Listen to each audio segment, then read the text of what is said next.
Hacia tribuna, senador. Bueno, pues lo que usted ve es lo que ocurrió más temprano. Veían en la imagen a Miguel Ángel Yunes Linares, padre del senador por el Partido Acción Nacional, Miguel Ángel Yunes Márquez.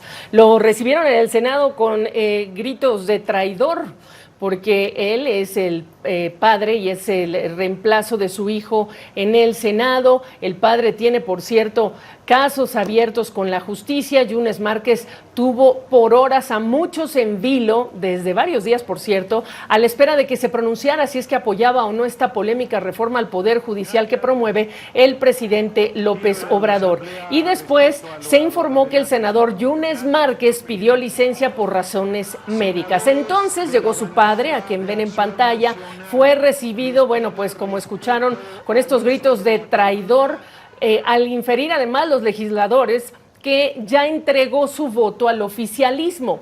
Y después llegó un cruce de acusaciones entre el padre, Yunes Linares, y el presidente del Partido Acción Nacional, Marco Cortés. Escuchen.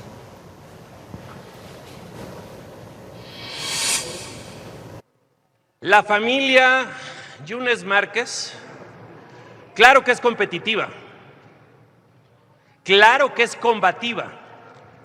¿Cuántos videos hemos visto de Yunes Márquez Linares señalando de corrupto a López Obrador?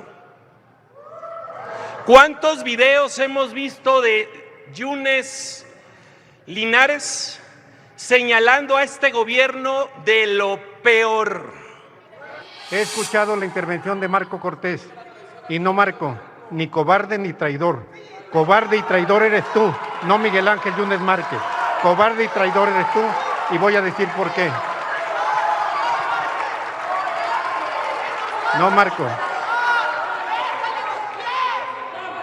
Miguel Ángel Yunes Márquez ha dado siempre la cara. Y a la familia Yunes nadie nos ha doblado. Qué lindos.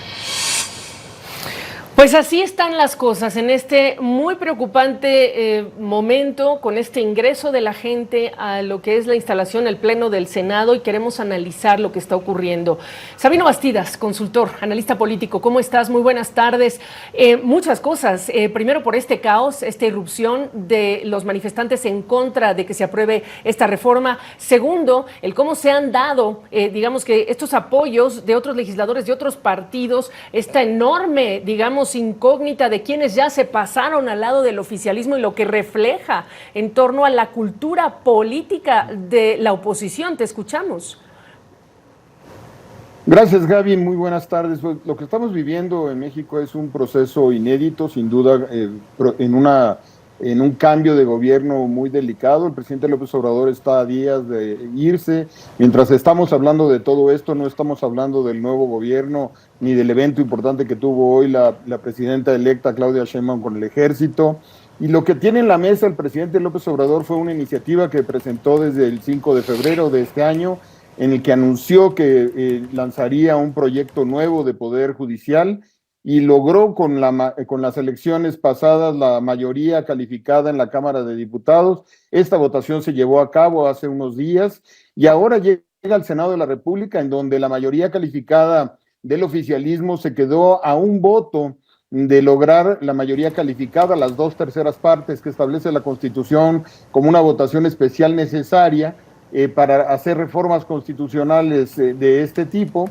Y evidentemente ese voto se ha convertido en la manzana de la discordia. A lo largo de estos días se ha estado especulando quién de la oposición podría entregarle ese voto de calidad que podría llegar a frenar la reforma constitucional, una reforma constitucional que, como lo está notando tu auditorio, evidentemente pues tiene a muchos trabajadores en todo el país en la calle, a muchas organizaciones al que se han sumado universidades públicas y privadas, que ha generado un clima de desasosiego en los mercados, que ha generado la polarización de la relación bilateral México-Estados Unidos, que también ha señalado distintos actores relacionados con el Tratado de Libre Comercio, que tenemos una revisión en este horizonte inmediato, críticas a la reforma, porque es una reforma extraña, es una reforma que emprende la elección de todos los niveles del Poder Judicial y prácticamente de golpe. Esta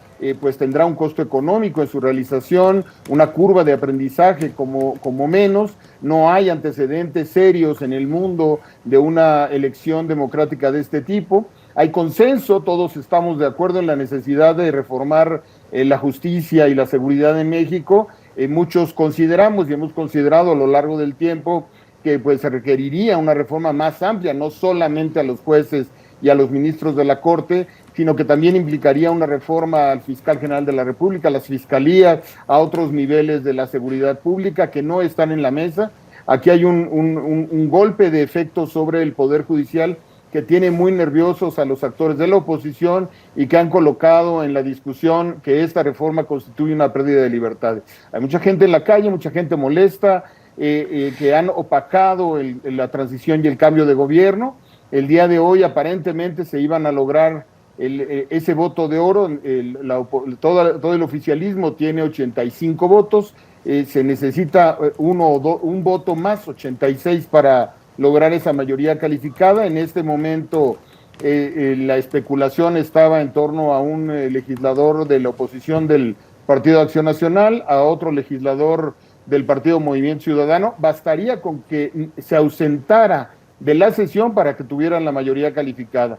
En un debate que en la mañana estuvo muy ríspido, en el que se tuvieron que nombrar 2 suplentes de senador, en una sesión muy accidentada, empezó la sesión vespertina porque el oficialismo tiene prisa y quiere hacerlo esta misma madrugada, y obviamente hay muchos actores que están presionando, y se dio este incidente en este momento en el que se rompió la seguridad del salón de sesiones del Senado y se interrumpió la sesión, Gaby. Voy a retomar 2 cosas que estamos tocando aquí mientras la gente que se está uniendo a este noticiero, simplemente recordarles, manifestantes irrumpieron en lo que es la sala de plenos del Senado cuando se estaba por discutir pues esta polémica reforma judicial al sistema de justicia, y por lo pronto se ha declarado un receso y la gente sigue adentro, tanto como muchos legisladores que se mantienen allí. Es una tarde lluviosa en la capital mexicana, muy cerca de estas oficinas se encuentra la oficina del Senado. Allá se encuentra Natalia, Natalia Cano, nuestra corresponsal. Más tarde estaremos hablando con ella para que nos actualice cómo están las cosas, pero no se ve un horizonte, digamos, de corto plazo para que se retome esta discusión. Hay ánimos, digamos, caldeados, ríspidos. Preguntarte entonces también, o recordar también, Sabino, a nuestra audiencia, estos son 20 y tantos días que le restan al gobierno de López Obrador.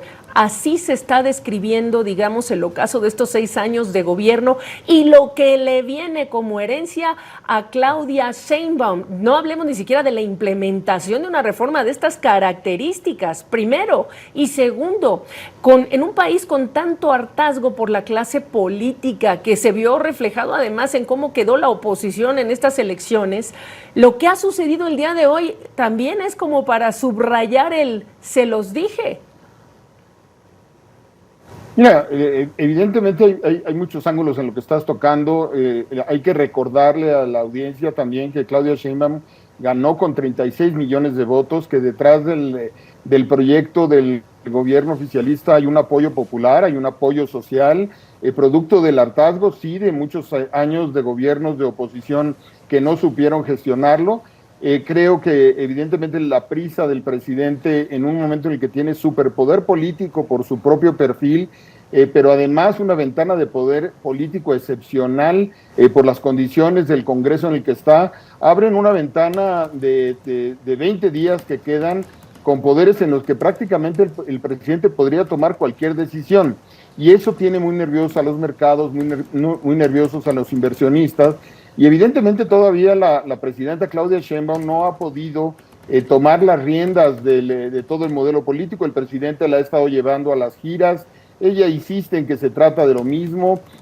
Claramente es casi imposible pensar en un rompimiento y nadie se lo está exigiendo a la presidenta. El poder de López Obrador es demasiado grande, pero la pregunta es si una vez que salga López Obrador de la presidencia de la República, el sistema institucional tendrá la capacidad de seguir acompañando a la nueva presidenta en las mismas condiciones?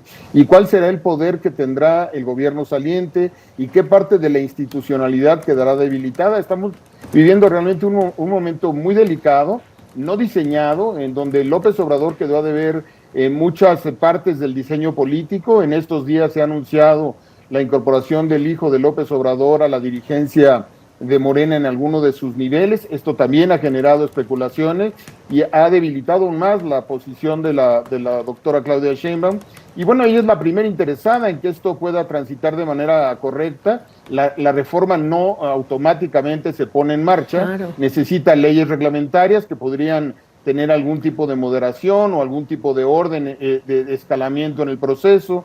Faltaría la propia instalación te recuerdo que antes faltarían la votación de la mitad más uno de las legislaturas de los estados. Entonces están teniendo mucha prisa, esto le quita el ritmo un poco al oficialismo, pero es muy probable que al rato tengan una sede alterna, se vuelvan a reunir y, como lo hicieron en la Cámara de Diputados, saquen adelante la reforma, y la madrugada de mañana en México los mercados y los opositores pues todos se levanten con una reforma que golpea de alguna forma, desinstala la autonomía de todos los niveles de los juzgadores de golpe, y se piensa que es muy poco probable que pueda haber una reconstitución sin ser capturado por el propio oficialismo. Esto nos regresa a etapas del muy viejo PRI de los años 60 y 70, y es realmente preocupante porque en la agenda de México había y hay muchos temas delicados. Nada más te quiero recordar un dato.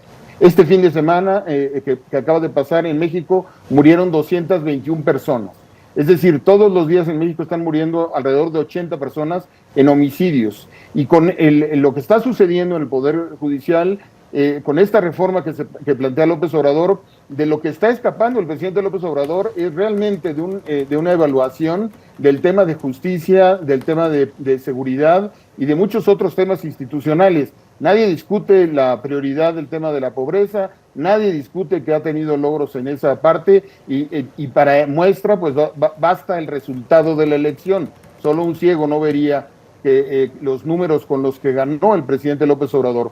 Pero en lugar de aprovechar esa fuerza política para reinstitucionalizar, para ir construyendo una democracia mucho más moderna y consolidar la democracia mexicana, que era una expectativa que todos teníamos porque la izquierda mexicana llegó al poder por la vía democrática con López Obrador, con Morena en el 2018. Ahora la pregunta en el 2024 es si México tiene que reiniciar un proceso de transición democrática. ¿Qué tan duro será el oficialismo? ¿Qué tan autoritario será el poder? Lo que sí estamos viviendo en México es la construcción de una nueva hegemonía política que ya tiene el control del Poder Ejecutivo y el Poder Legislativo, como no lo habíamos visto en todo el proceso de transición, de casi todos los gobernadores en muy poco tiempo, y ahora del Poder Judicial con todo lo que implica. Y además recordar que tenemos en la línea de las reformas de López Obrador para los próximos días, reformas que tocan algunos de los órganos reguladores, de los órganos autónomos, que yo creo que uno por uno merecían una discusión, pero que están desinstitucionalizando mucho de lo que se construyó en el proceso de transición democrática de México. Gaby. Pues eso es lo que está en juego, ni más ni menos, descrito, analizado esta tarde con Sabino Bastidas, consultor analista político. Gracias.